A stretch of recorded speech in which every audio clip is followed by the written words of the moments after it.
तिमी यो भएको सबै भिडियो बनाउँदै हिँड त तिमी चाहिँ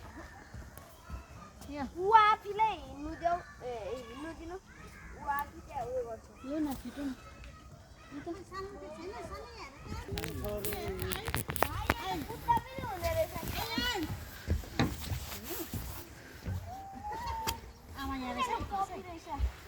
यसलाई निन्नाले छोडेको छैन जाने तर अब छुनु हुँदैन अब ऊ आमा ती छ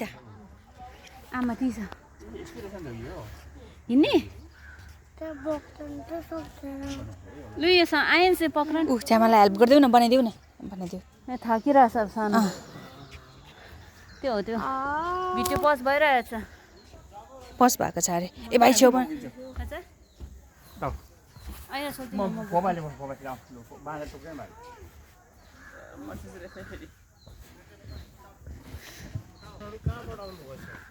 हामी सिक्किमबाट इन्डिया चाहिँदैन कति पर्छ गाइडको चाहिँ 500 लु जुम हिँड्नुहोस् न देखाउनुहोस् न यहीबाट स्टार्ट गरौँ न अल्लु म्याम हेलो सर यहीबाट म स्टार्ट पहिला नमस्कार बुद्ध भगवानको दरबारमा हार्दिक स्वागत छ हजुरहरूलाई यो गौतम बुद्धको चाहिँ दरबार जहाँ बुद्धले 29 वर्ष बिताउनु भएको रहेछ बुद्धको आमाले चाहिँ सुत्केरी जब हुनुभयो नि त्यो सुत्केरी भइसकेपछि बच्चा पाउनलाई चाहिँ माइत जाने क्रममा लुम्बिनीमा जन्म भयो जन्म भइसकेपछि भोलिपल्ट फर्काएर फेरि यही गेटबाट दरबारमा प्रवेश गराइएको रहेछ त्यसलाई स्वागत गेट भन्छ वेलकम गेट भन्छ हाम्रो अनि यसको प्राचीन नाम यो ठाउँको नाम चाहिँ कपिल बस्ती नामाकरण गरियो यो कपिल भनेको मुनि बस्ती भनेको गाउँ यो मुनिको बस्ती भएको कारणले गर्दाखेरिमा यो ठाउँको चाहिँ कपिल बस्ती नामाकरण गरियो यो कपिल बस्ती एउटा राजधानी 3 किलोमिटरमा फैलिएको रहेछ राज्य कहाँसम्म फैलिएको थियो भन्दाखेरिमा बुद्धिस्ट लिटरेचरमा मेन्सन गरे राप्ती नदी हिमाल रोहिणी अनुमान नदी यो 250 किलोमिटरदेखि लिएर 300 किलोमिटरमा बुद्धको चाहिँ राज्य चाहिँ फैलिएको थियो र त्यसपछि यो ठाउँको नयाँ नाम चाहिँ यो ठाउँको चाहिँ पुनः खोजी पीसी मुखर्जीले 1899 मा खोजी गर्नुभएको रहेछ र त्यसपछि नयाँ नाम भनेको तिररकोट भनेर चिनिन्छ कपिल वस्तुलाई तिररकोट किन भन्न थाल्यो भन्दा बुद्ध भगवानको दरबारको वरिपरि अनुसन्धान गर्ने क्रममा 3वटा बुद्धको जन्मस्थल भेटिएको रहेछ यहाँदेखि 9 किलोमिटर गोटीगाउँमा रघुचन्द्र बुद्धको जन्मस्थल हो एउटा निग्लेगाउँमा कनकमुनि बुद्धको जन्मस्थल भेटेछ र लुम्बिनीमा साकेमुनि बुद्ध जब अशोक राजाले बुद्ध देखाएपछि आफै आएर चाहिँ उहाँहरूले अशोक स्तम्भ चाहिँ गाडेको हुनाले यो ठाउँको नाम तिलौराकोट नामाकरण गरेको रहेछ टिआई भनेको तिल लौरा भनेको पिलर कोट भनेको चाहिँ बुद्ध बस्ने दरबारले कोट चारैबाट कोटले घेरेको रहेछ तिलौराकोट 3वटा लौरोको बिचमा एउटा कोट छ तिलौराकोट नामाकरण गरिएको रहेछ र त्यसपछि चाहिँ यो बुद्धको दरबार चाहिँ चारैबाट नहरले घेरेको रहेछ त्यो नहरमा गोही सर्पहरू बिखालु जनावरहरू चाहिँ राख्ने गरिन्थ्यो सुरक्षाको दृष्टिकोणले त्यसपछि बाउन्ड्री वाल भेटेछ जुन मुटु पर्खाल 10 देखि 12 फिट चौडा र 18 फिट अग्लो चाहिँ भेटेको थियो त्यो बेलाको समयमा र चाइनिज यात्रीहरू फाइया रहेछ आफ्नो चाहिँ ट्राभल एकाउन्टमा त्यसपछि त्यहाँ नहर छ अनि बाउन्ड्री वाल छ मान्छे कसरी आउट जाउट गर्थे भन्दाखेरिमा ब्रिज फोल्डिङ सिस्टम थियो काठको उदाएदेखि त्यो ढोकालाई खोल्न मिल्ने सूर्य अस्ताएदेखि त्यो ढोकालाई बन्द गर्न मिल्ने त्यसपछि चाहिँ बुद्ध जन्मिसकेपछि भविष्यवाणी गर्दाखेरिमा ज्योतिषीहरूले के भने कि यी ठुलो भएपछि जोगी हुन्छन् भिक्षु बन्छन् हैन सन्यासी बन्छन् सत्यको खोजी गर्छन् र संसारलाई नयाँ मार्ग दिन्छन् अनि कसैको बाबुआमाले चाहदैन मेरो छोरा चाहिँ जोगी बनेर जाओस् भनेर त्यसपछि सिद्धो नाजानले बुढो मान्छे रोगी मान्छे भिक्षु मान्छेलाई प्रतिबन्ध गर्नुभएको थियो यस्ता मान्छेलाई चाहिँ हैन एलाउड गर्नु दिनुहुन्थेन चेक गरेर स्ट्रिक्टली अनि बल्ल चाहिँ दरबारमा प्रवेश गराइयो अनि यो गेटको चाहिँ नेपाली आर्कोलोजी तारनन्द मिश्रले 1960 मा पहिलोपल्ट उत्खनन गर्नुभएको रहेछ उत्खनन गर्ने क्रममा चाहिँ 13 लेयर्सहरू चाहिँ जुन माटोको लेयर्सहरू छ नि 13 लेयर्स पाउनु भएको रहेछ जुन चाहिँ बुद्धको समयमा जति पनि यो इँटाको स्ट्रक्चरहरू देखिरहेछ यो कुनै पनि बुद्धकालीन एउटा पनि होइन बुद्धको दरबार केले बनेको थियो भन्दाखेरिमा रिसर्चहरू गर्दै क्रममा यो सालको काठले र माटोले बनेको थियो अनि त्यसपछि चाहिँ यो आर्मीहरू यहाँ चाहिँ हजुरको चाहिँ वालमा हिँड्नुहुन्थ्यो। त्यसपछि सेक्युरिटी रुम छ, त्यो वाचिङ टावर रहेछ। र यहाँबाट उठान गर्दाखेरिमा आर्टिफ्याक्ट्सहरू जस्तै देवताको मूर्तिहरू 7वटा रहेछन् हजुर। त्यसपछि यहाँदेखि देवताको मूर्तिहरू लगायत चाहिँ एग्रिकल्चर टुल्सहरू चाहिँ होइन, बिड्सहरू चाहिँ यहाँ प्रशस्त मात्रामा यो ठाउँमा भेटिएको थियो। सबै भेटिएको जुन सामान छ कपिलवस्तु म्युजियममा राखेको छ। हाम्रो बुद्ध दरबारको ठ्याक्कै 400 मिटर छ। यो हाम्रो नेपालमा एउटा मात्रै म्युजियम छ, त्यो चाहिँ आर्कोलोजिकल म्युजियम रहेछ। अन्त जति पनि बौद्धसँग सम्बन्धित ठाउँबाट उत्खनन गर्ने क्रममा जुन भेटेका सामानहरू सबै हाम्रो कपिलवस्तु म्युजियममा डिस्प्ले गरिएको छ। र त्यसपछि चाहिँ यहाँ अहिले जानुहुन्छ भने त्यहाँ मसलमाई मन्दिरको पछाडि एउटा ठुलो गुम्बा भेटेछ। त्यहाँ बुद्ध भगवानको दरबारसम्म त्यो समयसम्म चाहिँ रिसर्चहरू गर्दाखेरिमा 4.2 मिटर डिप्थमा उत्खनन गर्दाखेरिमा एक्ज्याक्ट के अरे फिटमा भन्दाखेरिमा 13 देखि 14 फुट तल उत्खनन गर्दाखेरिमा यहाँ 5वटा वंशहरूले बसोबास गर्नुभएको रहेछ र रिबिल्ड गर्नुभएको छ बिल्डिङलाई। यो नेचुरल सोइल देख्नुभयो, यो बुद्ध भगवानको बुवाको समयको चाहिँ सिभिलाइजेसनहरू रहेछ। यो 6th century 8th century BC को। त्यसपछि अशोक कालको अशोक कालको चाहिँ 3rd सेन्चुरी BC, सुङ्गा कालको 1st 2nd सेन्चुरी BC, अनि कुषाण कालको 1st 2nd सेन्चुरी AD, अनि गुप्त कालको 5th सेन्चुरी AD। भन्न खोजेको यो बुद्ध भगवानको दरबारमा 5वटा वंशहरूले रिबिल्ड गर्नुभएको रहेछ बुद्धको दरबार। यी आज अशोक राजाले यी इँटाहरूको स्ट्रक्चर नराखेको भए, फाउन्डेसनहरू नबनाइदिएको भए बुद्धको दरबार र जन्मस्थलदेखि लगायत अन्य जति पनि बौद्ध साइटहरू छ खोज्न गाह्रो हुन्थ्यो। जुन अशोक राजाले यो 3rd सेन्चुरी BC मा आएर अनि बुद्धको दरबार लगायत बुद्धको जन्मस्थलमा उहाँ रिबिल्ड र बुद्धिज्म अल ओभर द वर्ल्डमा चाहिँ स्पिरिट गर्नुभएको रहेछ। र त्यसपछि यो गाउँको चाहिँ हाम्रो दरबारमा जुन 4वटा मुख्य गेट रहेको छ, 4वटा मध्ये 2टा गेट नेपाल सरकारले उत्खनन गरेर बाहिर निकालेछ र 2टा अन्डरग्राउन्डमा दबिएको छ। पूर्व पश्चिम हाम्रो चाहिँ उत्खनन गरिएको छ गेट बाहिर निकालेछ र उत्तर र दक्षिण चाहिँ अन्डरग्राउन्डमा छ। रिसर्च भइसकेको छ तर कन्जर्भेसन गरिएको छैन।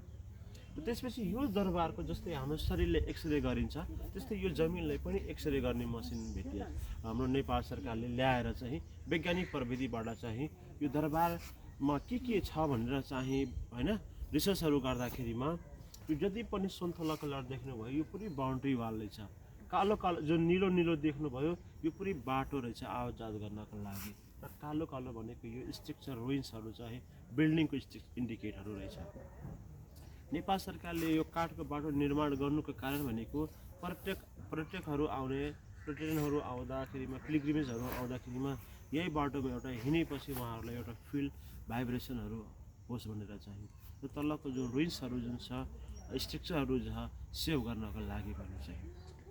र यो जुन हाम्रो जमिन फर इक्जाम्पलको लागि हजुर एउटा काल्पनिक गर्नुहोस्, यो जति पनि रुखहरू घाँसहरू माटोहरू छ नि यसलाई हामी सोरेर फालिदियो भने चाहिँ पुरै इटै दरबारहरू चाहिँ तल हामी चाहिँ हेर्न सक्छौँ। अब यो प्रकृतिमा लुप्त भइसकेको छ सबै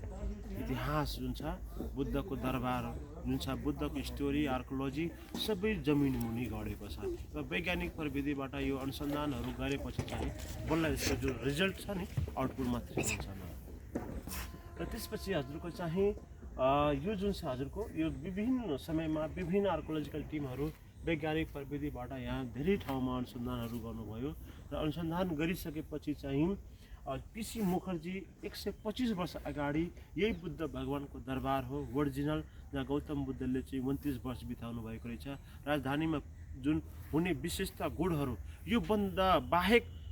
अन्त कुनै ठाउँमा भेटिएको छैन भनेर पुष्टि गर्नुभएको रहेछ। र कूटनीति राजनीतिले गर्दाखेरिमा यो चाहिँ वर्ल्ड हेरिटेजमा नेपाल सरकारले चाहिँ यही 2025 चाहिँमा नोमिनेसन गरेको थियो। त्यो चाहिँ अहिले चाहिँ त्यो वर्ल्ड हेरिटेजमा परेन, त्यो डिफरेन्टमा राखेर छ। फेरि रिफ्लेट गराउनका लागि फेरि हाम्रो वैज्ञानिक प्रविधिहरूबाट उत्खननहरू फेरि अझ 1 हप्ताभित्र फेरि स्टार्ट हुन्छ। यहाँ थप अनुसन्धान हुन गइरहेको छ। लगभगमा हजुरको 15-16 तारिकदेखि स्टार्ट हुन्छ फेरि। आज फेरि हजुर रिसर्चहरू भइरहेको छ। र त्यसपछि हजुरको चाहिँ चाइनिज यात्री जुन यो फाहियान भन्ने नाम सुन्नुभयो होला हजुरहरू फाहियान र स्विङजाङ भन्ने चाइनिज यात्री रहेछ चाइनाबाट धेरै बौद्धिक साइडहरूमा नालन्दा युनिभर्सिटी सुन्नुभयो होला त्यहाँ अध्ययन गरेर बुद्धिज्मको पुरै बारेमा उहाँले धेरै ठाउँमा गएर साइडको चाहिँ बारेमा वर्णन गरेर अनि फेरि उहाँहरू फर्किनु भयो अल ओभर द वर्ल्डमा प्रचार प्रसार पनि गर्नुभयो जुन फेमस चाइनिज यात्रीमा नाम चाहिँ त्यो लिन सकिन्छ त्यहाँ चाहिँ उहाँ 5th सेन्चुरी एडीमा आउँदाखेरिमा यो बााउन्ड्री वाल जति छ स्ट्रक्चरहरू एकदम खडा अवस्थामा थियो भनेर उहाँले उल्लेख गर्नुभएको रहेछ यो त्यो बेला समयमा चाहिँ हजुरको मेजरमेन्ट टुल जुन छ नि थिएन उहाँले हातले नाप्नु भएको रहेछ 10 देखि 12 जुन हजुरको चाहिँ वाइड रहेछ र 18 हस्त अग्लो रहेछ भनेर उहाँले उल्लेख गर्नुभएको रहेछ र प्रत्येक गेटको बाहिर समाधिहरू रहेछ यो चाहिँ हाम्रो यहाँ चाहिँ मोनेस्ट्री एरिया भएको छ यहाँ इन्डस्ट्रियल माउन्ट छ यो गौतम बुद्धको घोडा मरेको ठाउँ छ गौतम बुद्धको प्रत्येक गेटको बाहिर समाधिहरू रहेको छ त्यसपछि यो बस्ती यो हामी लोकल हो यही बुद्धको छिमेकी पनि भन्न मिल्छ यहाँ बुद्धको दरबारको नजिकै हामी छौँ यही मात्रै गाउँ रहेछ जुन बुद्धसँग एकदम नजिक गाउँ रहेछ अन्त टाढा टाढा छ र यही बस्तीले आज यो ठाउँलाई सुरक्षित र यो बस्ती अब हाम्रो नेपाल सरकारले अधिग्रहण गरेर बस्तीलाई पनि चाहिँ यहाँबाट हटाइरहेको छ बाटोमा हेर्नुभयो होला कुनै घरहरू डिस्ट्रोय भइसकेको छ होइन डिसमेन्टल भइसकेको छ कोही छ लगभग 1 वर्षभित्र त्यो पनि बस्ती यहाँबाट विस्थापित पनि हुनेछ हजुर त्यसपछि नेपाल सरकारले जति पनि यो हाम्रो यो देखिरहेको छ ड्रोनले खिचेको जुन नक्सा छ यो हजुरको यो खोला यहाँ रहेछ सर यता खोला रहेछ उत्तरतिर उत्तर र पश्चिम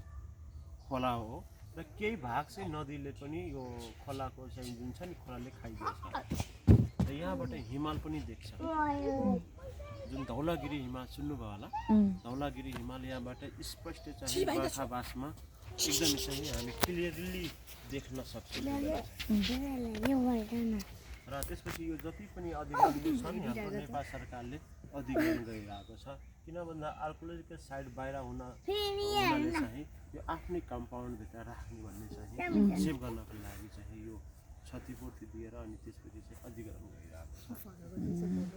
छ UNESCO Kathmandu office oriental cultural heritage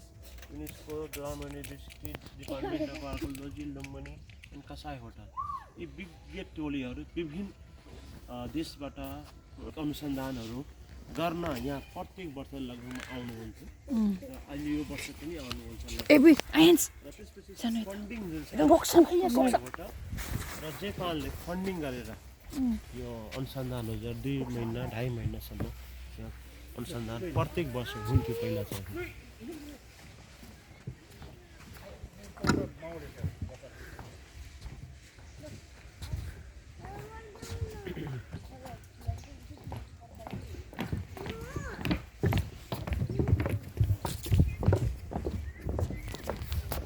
यो हजुरको चाहिँ साउथ एसियाको सर्कल जति पनि बाटो देख्नुभयो नि यो पुरै बुद्ध कालमा यस्तै बाटो थियो बुद्धकालमा त्यस्तै बाटो नेपाल सरकारले काठको चाहिँ हालेको छ र यो वैज्ञानिक प्रविधिबाट अनुसन्धान गर्दाखेरिमा जुन यो सिमेन्ट स्टोनहरू बेड्सहरू जुन भेटियो नि मालाका दाना बहुमूल्य मालाका दाना